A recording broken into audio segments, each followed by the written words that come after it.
boy. Tell me not the secret, 'cause I wanna feel like you.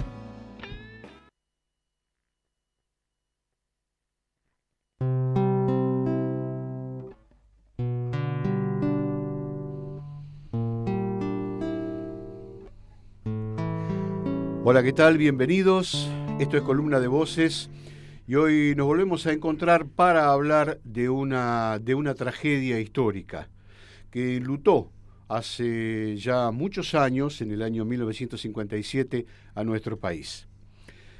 Se trata de la tragedia del hundimiento del vapor Ciudad de Buenos Aires.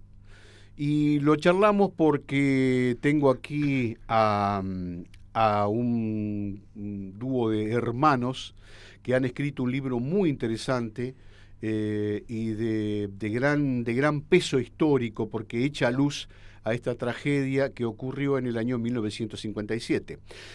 En una nave que tenía una pasajera que era de Almirante Brown, y como ellos son de este distrito, una pasajera que era de Adrogué, la abuela Clotilde, y ellos son los nietos de esta abuela, y han escrito un libro de más de 450 páginas, un libro de investigación que se llama El vapor Ciudad de Buenos Aires y nuestra abuela Clotilde, dos tragedias.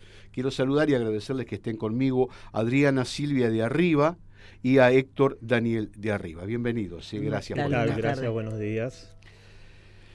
Esta tragedia, como yo decía, enlutó al país, pero de alguna manera vincula a todo esto al Almirante Brown también por la presencia de la abuela Clotilde.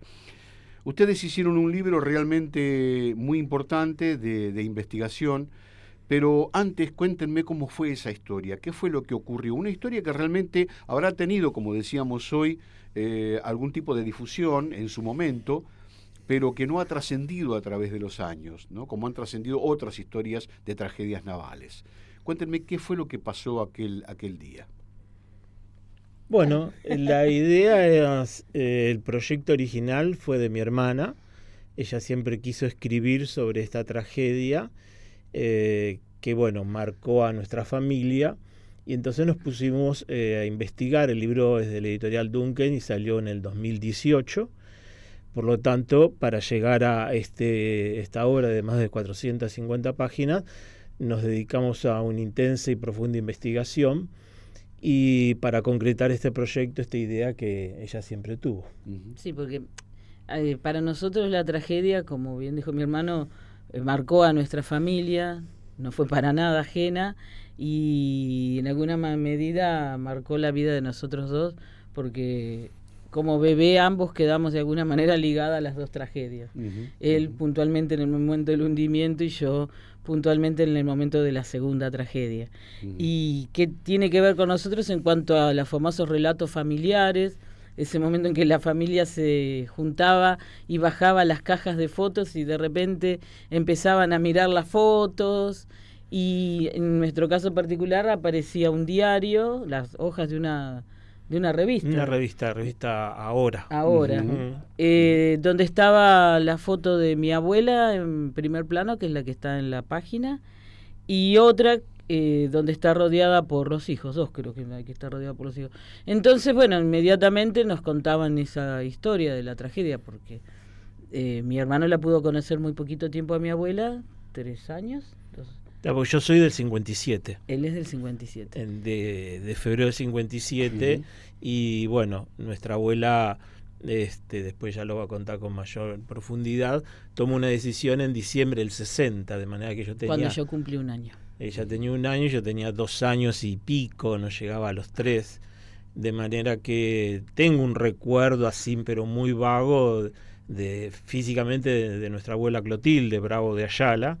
Y en las reuniones familiares, como ella dijo, y en nuestros veraneos en Colón, Entre Ríos, donde se dirigía con destino final el vapor Ciudad de Buenos Aires, con las hermanas de Clotilde, siempre era el recuerdo de Clotilde. De aquella, y aparte de aquella tragedia, ¿no es cierto? Sí. Que la abuela sobrevive a esta tragedia, tal cual, pero después de un tiempo toma una decisión dramática. Sí. No me quiero adelantar.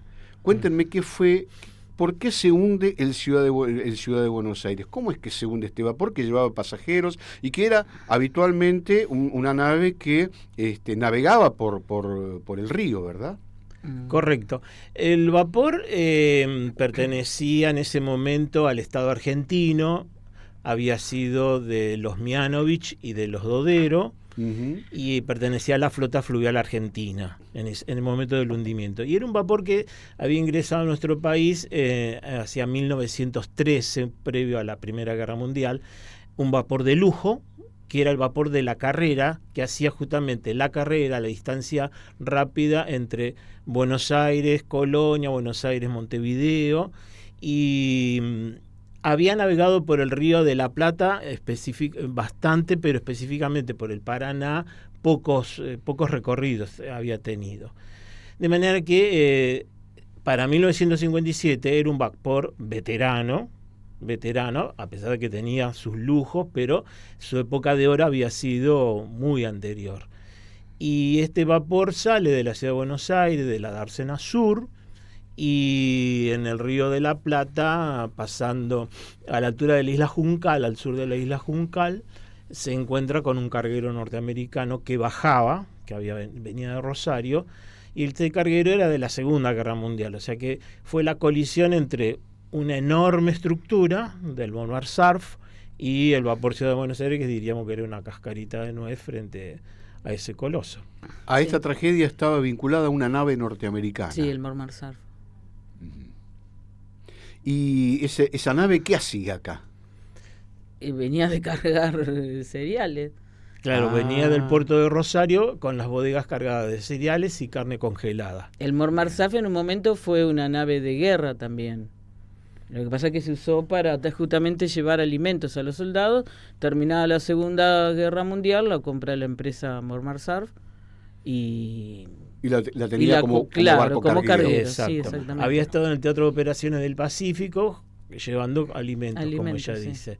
Y después, bueno, terminada la guerra, la Segunda Guerra Mundial, tiene otro destino y siendo una estructura muy grande en cuanto al volumen de sus bodegas, estaba haciendo la travesía Rosario, Río de la Plata, Buenos Aires, iba a ir por el estrecho de Magallanes y terminar en California.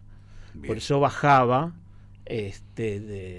por el río Paraná y toma uno de los brazos para unirse al Río de la Plata y tomar el canal, que todavía existe, porque el Río de la Plata está canalizado justamente porque es la suma de todos los limos, de todos los sedimentos que vienen por el Paraná fundamentalmente. Entonces hay que ir por un canal que tenía sus respectivas boyas y siguen teniendo boyas.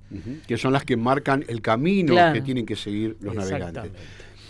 ¿Y por qué ocurre esa colisión? ¿No se vieron? ¿A qué hora fue esa colisión? ¿Fue a la madrugada? ¿Fue a la noche? ¿Fue a la mañana? Fue a las 22:45 del 27 de agosto de 1957.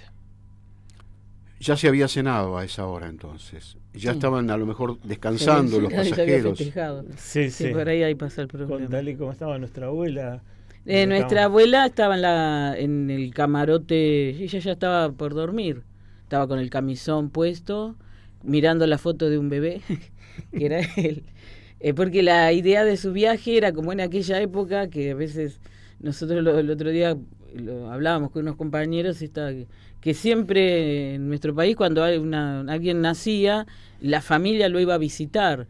Era un hecho relevante. Entonces, en ese caso, ella iba a Entre Ríos a ver a sus hermanas, a la ciudad de Colón, a contarle que tenía 2 nietos nuevos, que eran mi hermano y una prima que se llamaba Ana. Mi hermano del mes de febrero y mi prima del mes de junio. Y ella al ir allá también recibía la noticia o iba a conocer, porque eran más seguidos los viajes de mi abuela a Entre Ríos que a la inversa, que una de las hermanas de ella había sido abuela también de una nena que nació en marzo. O sea que el hecho también tenía que ver con ir a hablar de estos nuevos miembros de la familia, que era un poco lo que se hacía en la época. En este caso tuvo que viajar, pero si no la gente iba a visitar a las y aprovechaba la posibilidad de ir en esta nave. Claro. Sí. Una colisión a la noche ya, o noche cerrada, y que ocurre, ¿por qué motivo? ¿Se supo por qué motivo fue Sí. esa colisión? Sí. Sí, En el momento, todos los diarios reflejaron la colisión y el hundimiento y la tragedia. Con el paso de los años, como que quedó un poco olvidado. Para la fecha de aniversario hay algún link que recuerda esta tragedia, pero el libro tiene lo inédito de la documentación que nosotros hemos consultado, que nos permitió vislumbrar e iluminar un montón de noticias mal difundidas a través de los años y mal recordadas inclusive por los sobrevivientes, por ahí no todos, pero bueno, ese es el respeto que hay que tener al relato de los de las víctimas, porque la gente recuerda lo que la psiquis le permite recordar, Claro, o lo que quiere recordar, claro. y olvida rápidamente aquello que la afectó. Entonces hubo algunas cosas que no coincidían. Uno evidentemente tenía que respetar el relato porque estaban contando sus vivencias. Y sí, fue lo que sintieron. Claro, ¿no? fue lo que sintieron y lo que quisieron recordar. Y nosotros, por otro lado, en el libro lo que quisimos hacer es, y que se logró, porque varias personas que lo leyeron y después hablaron con nosotros, el relato bien de cómo nosotros contamos, desde la historia del vapor, también la historia del Mormarfab, o sea, del nacimiento de ambos, y de por qué mi abuela, que sus orígenes eran en Uruguay, por qué la familia va a Corrientes, por qué termina en Entre Ríos, y por qué termina en Almirante Brown. O sea, como la historia, que a veces yo siento que como que sintiéramos que la historia pasara por un tren al costado nuestro, cuando nosotros vamos arriba de ese tren, toda la historia del país queda reflejada en por qué esta señora estaba viviendo ahora, en ese momento, en Almirante Brown, y va a hacer esa visita. Entonces, hicimos todos esos relatos que llegan al momento de la tragedia. Tratamos de al bajar el Mormar Surf por el brazo del Paraná, el brazo Bravo toma el canal del Río de la Plata. Ajá. Entonces bajaba y el vapor Ciudad de Buenos Aires subía. Se avistan antes de la tragedia y hay una serie de maniobras mal ejecutadas y que provocaron que el Ciudad de Buenos Aires interpretara mal las pitadas del Mormar Surf y el timonel del Ciudad de Buenos Aires se cruzara sobre el mismo canal por delante del Mormar Surf.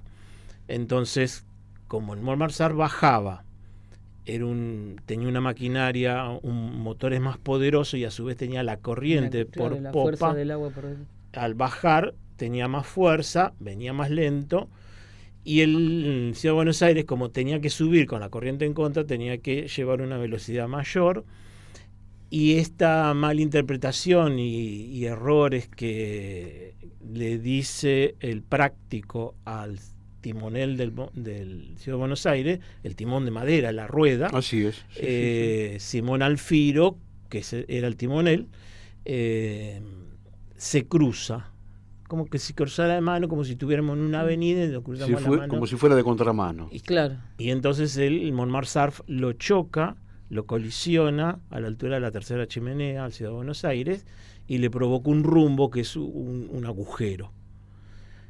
Como dije al principio, esto era una cascarita de nuez frente a esta mole y entonces el capitán Brizuela del Ciudad de Buenos Aires, mediante intérprete, porque el carguero norteamericano le pide que no retire la proa del rumbo, claro, pero por un efecto de inercia y que habían dado marcha atrás, el timonel y el jefe de máquinas del carguero norteamericano, se retira. Y empieza a entrar el agua. Entonces el barco, el Ciudad de Buenos Aires, empieza a bambolearse y al entrar agua, los pasajeros que estaban del lado del choque se habían pasado por estribor, se habían pasado a babor, y cuando empieza a bambolearse, el Ciudad de Buenos Aires se acuesta sobre babor. Claro, que tenía el mayor peso de todo el pasaje. Y bueno, en ese bamboleo por el agua se empieza a hundir y en 15 minutos se hundió. ¿Cuántos pasajeros había a bordo en ese momento? Había Alrededor, 250, 225 tripulantes y pasajeros. Claro, Sí. tripulantes y personas, claro. Sí, estaban sí, allí. sí, sí. Y sé también que la tripulación no estaba lista para una situación como esta. No tenían entrenamiento para un zafarrancho de estas características. Sí, esa fue también una de las cuestiones, que no estaban preparados para una situación como esa. Entonces, si no sabían qué hacer la tripulación, los pasajeros quedaron a la deriva. Fue un desorden. Era un caos. Porque Era un caos. no tenían práctica de zafarrancho de colisión. Claro. Donde ponerse los oficiales para conducir al pasaje y empezar a bajar los botes salvavidas. Entonces, frente a este desorden, el griterío, los botes no accionan, las palancas, porque era a vapor, Claro. en Ciudad de Buenos Aires, y baja un solo bote salvavidas, la falta de experiencia de zafarrancho de colisión, los auxilios que eran de chaleco o las ruedas, estaban pegadas a la pared del Ciudad de Buenos Aires por las pinturas sucesivas, Sí, y ¿no? las cadenas También. Entonces, todas estas situaciones provocó un desorden que, como dice el sumario que nosotros lo leímos en tribunales, el sumario y el expediente judicial, el buque se iba a hundir en Ciudad de Buenos Aires, pero por ahí, si hubiera habido orden en la conducción, las víctimas hubieran sido menos. Mucho menos. Y si alguien quería sacar un salvavidas, como le decimos nosotros, esa rueda salvavidas para poder, y no la podía retirar, no podía retirar un chaleco bajo un solo. Porque además, estaban pintar, al mantener el vapor, lo pintaban, pero lo pintaban con las cosas arriba. Claro, entonces se hacía una capa y quedaban adheridos a la pared y no se podían retirar. La gente asustada, ya prácticamente por ir a dormir, ya habían comido, se iban a dormir y nadie estaba listo para una cosa como esta. Claro, los chalecos salvavidas estaban debajo de los asientos. De los asientos. Entonces, bueno, hay en el expediente judicial algunos datos como que algunos estaban deteriorados de los chalecos salvavidas, pero esto de que las cadenas no accionaron bien, la pintura que pegaba los chalecos de rueda, el desorden, provocó un desastre que fue lo que la abuela Clotilde le contó a sus 5 hijos y los hijos se transmitieron a nosotros, los nietos. Sí. Claro, y la vivencia de lo que ella vio, pobre. 15 minutos es muy poco tiempo. Sí, entre 15 a 18 minutos para más ellos habrá sido terrible, una eternidad. Terrible. ¿Y cuántas personas fallecieron en ese? Hay algunos, por suerte, sobrevivieron, entre ellos la abuela, pero ¿cuántas personas fallecieron? Bueno, nosotros catalogamos, hicimos un listado de 65, pero también tenemos un listado de desaparecidos, uno de dudosos, porque hubo otros elementos emergentes que no permitían saber la cantidad exacta de pasajeros.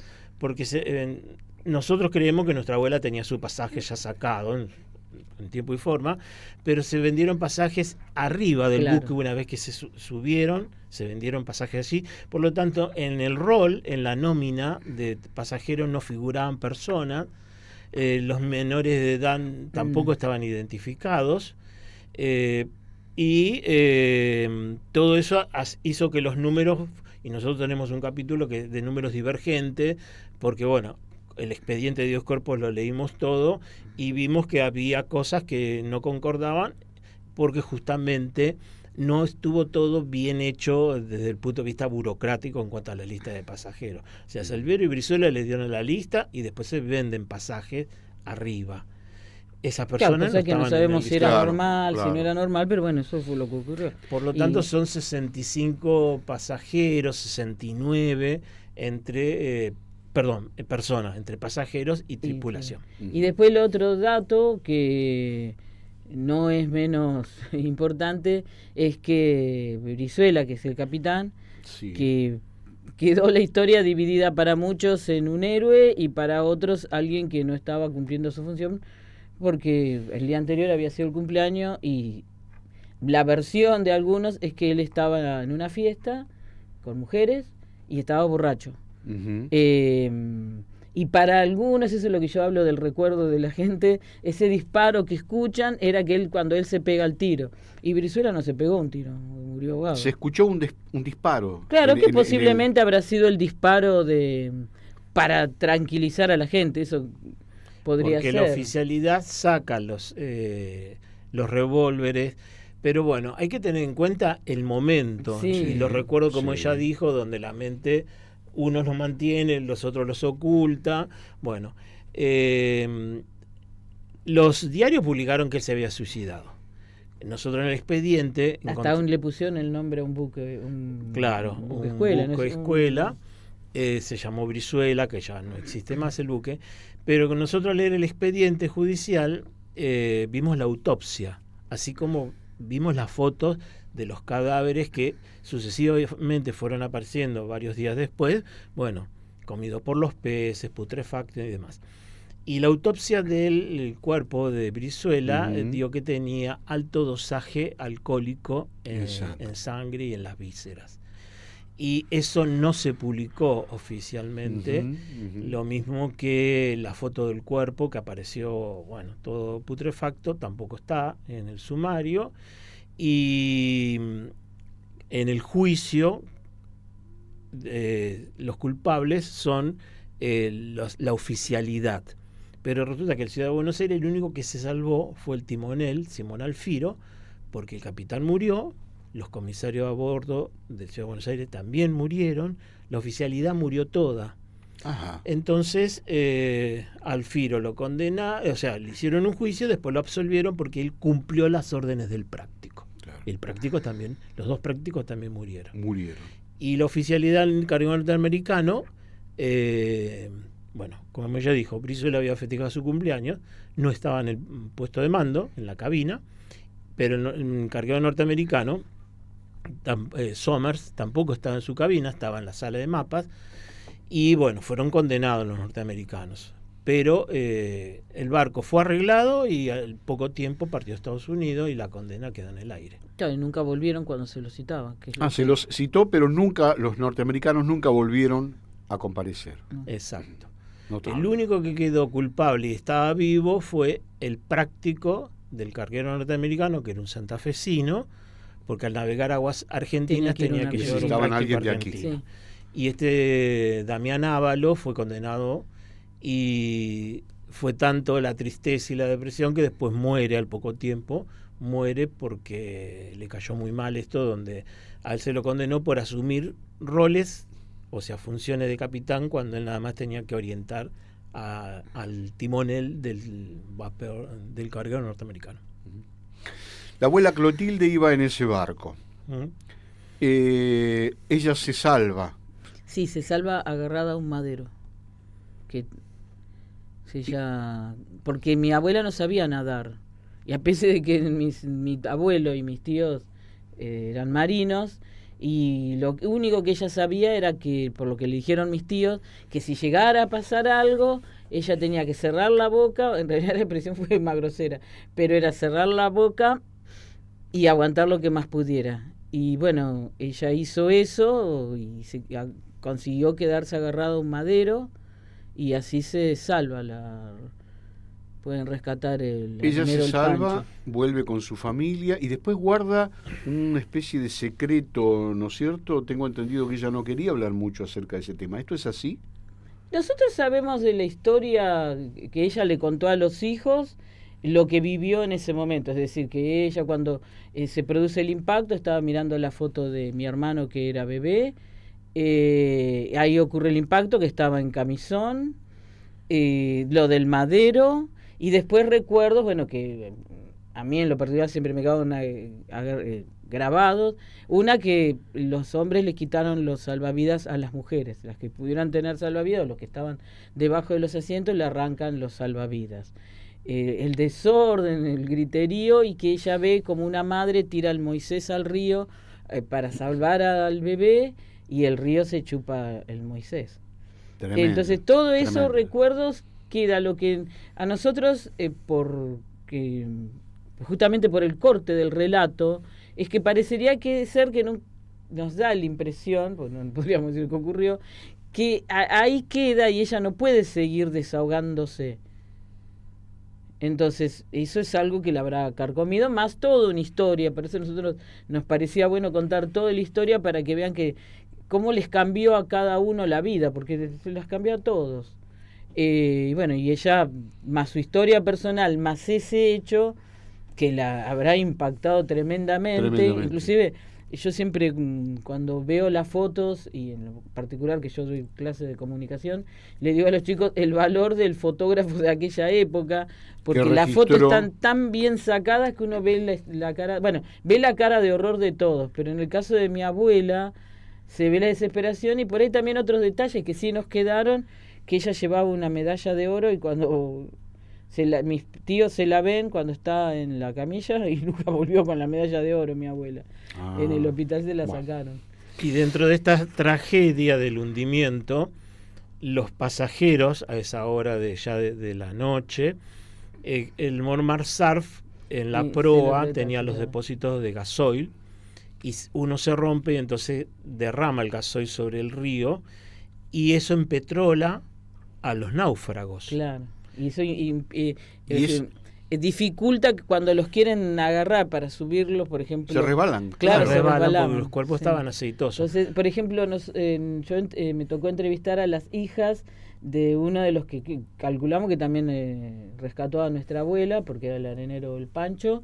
Bueno, ella contaba que el hombre, los que agarraban, los tiraban arriba del arenero, pero ellos por ahí agarraban a alguien y en intención de subirlo se les resbalaban, y a él se le fue un nene. Claro. Y que el hombre nos dice que no se recuperó nunca. Cambió el carácter tremendamente, que decían que era un hombre muy alegre, muy jovial, pero le cambió el carácter. No, pero es tremendo. Clotilde y sobrevivientes fueron a Nueva Palmira, en Uruguay, porque bueno, después que se produjo toda la tragedia y los avisos, se acercaron buques argentinos y uruguayos y los lavaron con querosén en el hospital de Nueva Palmira, porque estaban empetrolados. ¿La nave norteamericana ayudó en algún caso? Sí.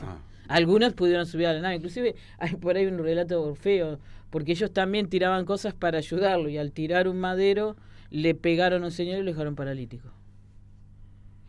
Pero eso fue una tragedia impresionante que enlutó como diríamos, a propios y extraños también, ¿no? Aquellos inclusive que querían ayudar también fueron marcados por esta tragedia, en el caso, como por ejemplo el que contabas vos. Sí, ¿no? Inclusive en el libro hay un relato también de otro de los que se acercó a rescatar, que él dijo que lo que no se iba a olvidar nunca era el griterío de la gente pidiendo auxilio. Y todas estas historias...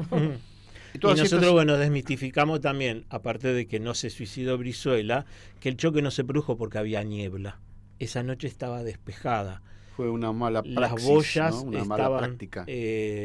Marcando los bordes del canal, los buques se avistaron, las luces rojas de babor, verde de estribor y blanca de la proa de ambos buques estaban encendidas, los radares funcionaban. Fue una colisión por errores humanos. Error humano. Acentuados en el práctico pero además con el mal estado Buenos Aires. Quiero contarles, no solamente a los que nos escuchan, sino a quienes tienen oportunidad de ver esta entrevista por las plataformas, que todas estas historias están en este libro. Lo voy a tratar de enfocar ahí, Luz, si vos podés. En este libro que han escrito nuestros invitados, los hermanos de arriba, y que tienen que ver con todos los detalles de aquella tragedia. El vapor Ciudad de Buenos Aires y nuestra abuela Clotilde, 2 tragedias, de Adriana Silvia de Arriba y Héctor Daniel de Arriba. ¿Cuánto tiempo les llevó a escribir este libro? Bueno, sí, salió en el 18 y habremos empezado fin del 15 por la investigación. Claro. Hemeroteca.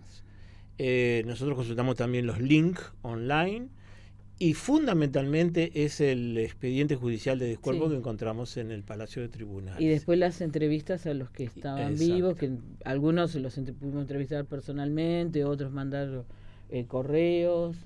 Y después de haber escrito el libro...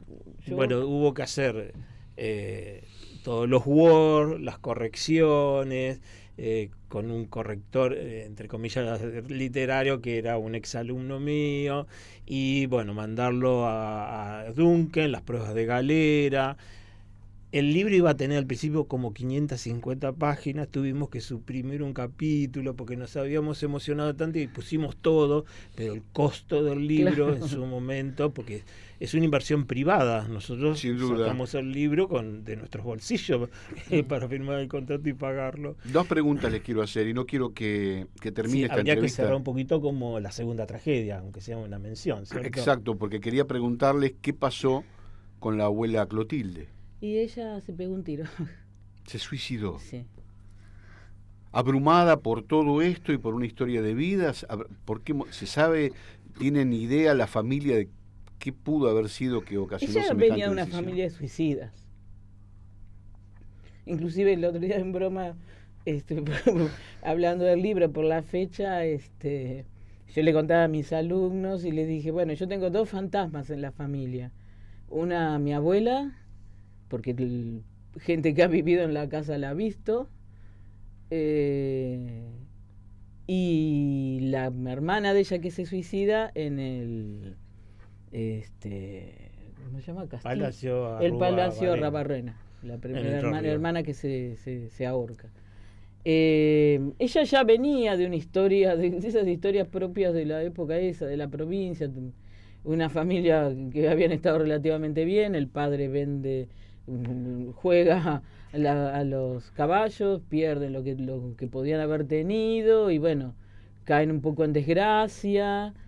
Por suerte ella sí se casa enamorada y ahí viene el sacrificarse por su familia, el vivir en las chacras, venir acá a Buenos Aires con lo que implica hacer esos cambios y todo eso, y bueno, pues tal vez lo del vapor no. ¿Cuánto tiempo después ella toma esa decisión? ¿Después de haber sobrevivido a esta tragedia, al poco tiempo o cuándo es Y que toma? casi 3 años. 26 de diciembre de 1960. De 1960. 60. Ella Ahí se suicida, por eso la relación entre nosotros, la historia nuestra relacionada con la de ella.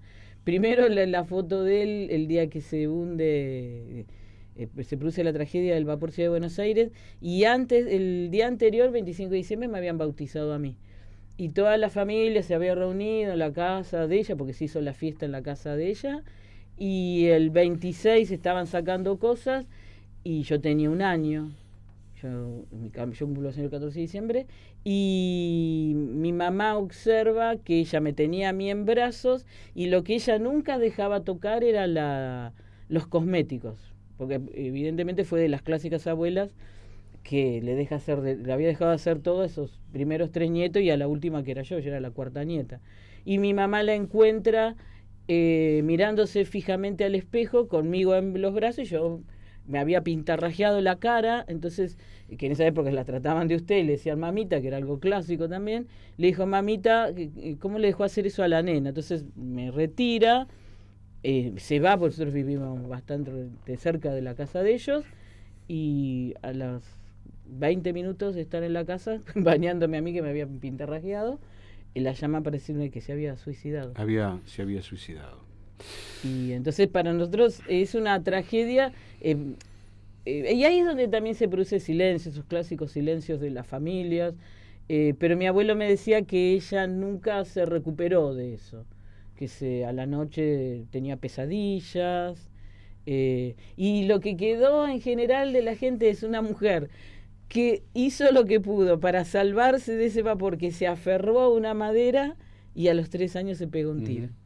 Ese fue el comentario, inclusive cuando nosotros estuvimos entrevistando a familiares, a mí me impactó porque claro, ya eran mayores y una de nuestras tías estaba un poco perdida, y lo primero que nos dijo fue el esfuerzo que hizo para salvarse aferrándose a ese madero y se pega un tiro. Y el postraumático suele ser así fatal. Más en una época donde claro, no había atención psicológica, claro, no. No, Yo me doy cuenta cómo les ha llegado todo esto, porque cuando hablábamos precisamente de este último momento y de esta última decisión dramática, ambos se han emocionado. Yo vi que se les llenaron los ojos de lágrimas. Sí, porque un suicidio marcó sin una duda, familia. pero por favor, y es la familia y es son los seres queridos.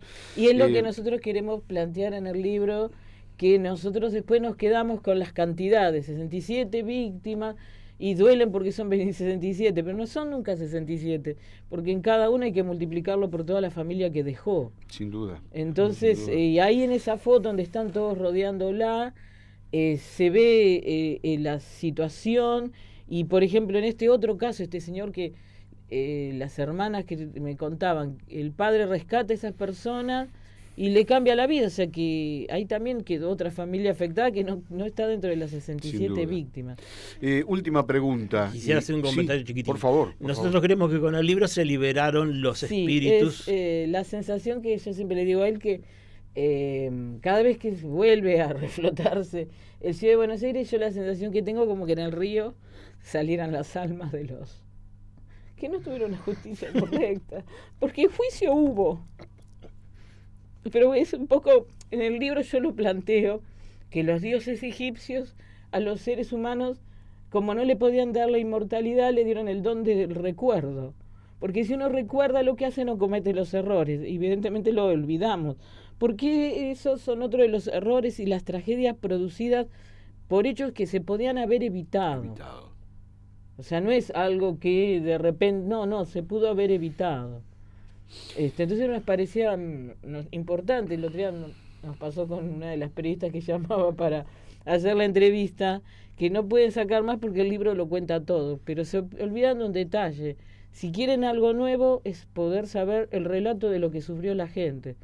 Porque nosotros en los testimonios lo vivimos. Claro. O detalles, por ejemplo, ahora, después que escribimos el libro, yo no sé, ni me acuerdo cómo fue, que supe que en Estados Unidos, una casa, vendían el madero donde decía Mormar Surf. Se nota que cuando los desguazaron se quedaron con esa parte donde estaba grabado Mormar Surf, y después una jarra de café del Ciudad de Buenos Aires.